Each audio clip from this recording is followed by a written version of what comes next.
The Loud House was a surprise hit back in 2016 when it first came out. Fans were excited to see that something both nostalgic and new would release on Nickelodeon, and they tuned in to each new episode for whatever adventures Lincoln Loud and his sisters went on. Although the hype has died down a bit since then, apparently the show is popular enough to warrant a spin-off cartoon. This is only 2 years after it came out, so I'm not really sure why it's happening, but whatever, let's just go. Its title is Los Casagrandes, focusing on some side characters developed a bit in the main show. Ronnie Anne and Bobby adjust to their new life in the city, where they now live with their big, loving, and chaotic multi-generational family, the Casagrandes. In the series, Ronnie Anne will make new friends, build stronger bonds with her relatives, and explore the endless possibilities that city life has to offer. Bobby will help Grandpa Hector run the family's corner store and becomes familiar with the neighborhood's quirky characters. Is Los Casagrandes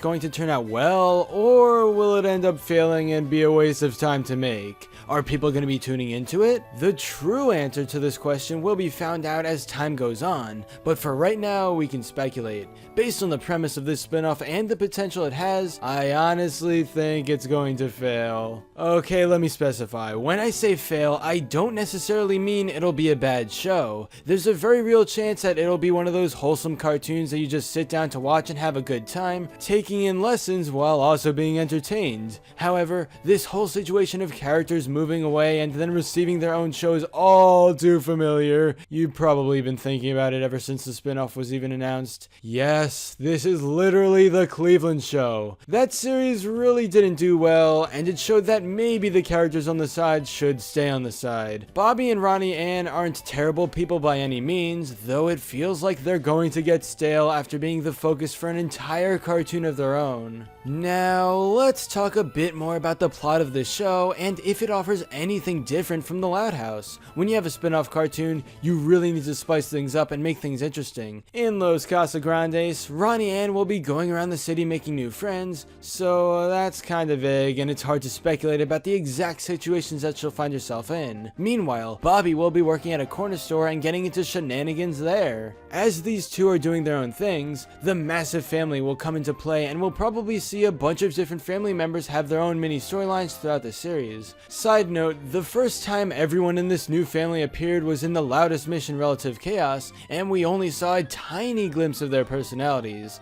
Lincoln and Ronnie Anne are total BFFs. Smell you later, lame-o. Not if I smell you first. Lori and Bobby are inseparable. Oh, Bobby Boo-Boo Bear. But this Memorial Day, everything changes. What? You might be moving to the city with my huge family. Let's pierce your ears. There are not enough snacks. I am so embarrassed. Smile with your eyes. Stop it, bonita chiquita. They could end up being much different than how they appeared here, but we'll find out whenever their show releases. I will admit that the setting change for this spinoff is really cool, and it does offer a lot of potential plot lines that we wouldn't have been able to see in the Loud House. Putting this huge family right in the city opens the door for more creative stuff, so that'll be nice to see. Unfortunately, with this being yet another large group of characters all close to one another, this may feel a bit too similar to the main cartoon. Some people probably think it's a good thing to have a spin-off feel almost identical to the original, though I believe it's better to change up the formula so things don't get repetitive. If the crew behind Los Casagrandes can think up a ton of original storylines to make it feel separate from the Loud House, that would probably be more entertaining to watch. Now for the big question! Are people going to even watch this spinoff? If a kid likes the Loud House and they see a commercial for Los Casagrandes, then they'll definitely check it out because, oh boy, double the content, double the fun! Still, if the show's first few episodes don't stack up to the same quality as the main show, then viewers will probably stick to only the Loud House. If history repeats itself and a similar situation happens to this like with the Cleveland show, then it would definitely be understandable if Los Casagrandes only got one season. Overall, despite my thoughts on the spinoff not doing too great, I could be completely wrong. There's a chance this show will go on to be one of the most popular Nicktoons alongside the Loud House, but only time will tell. Are you going to be watching Ronnie Anne's adventures in the city, or will you you just be sticking with Lincoln Loud and his iconic Loud family? Who knows, maybe you'll check out a bit of both. Either way, let me know down in the comments what your plan is because I'm kinda curious. But anyway, that's all for this video. Subscribe for more awesome cartoon videos. Give a thumbs up and comment below to let me know what you think. Thanks for watching, and I'll see you guys next time.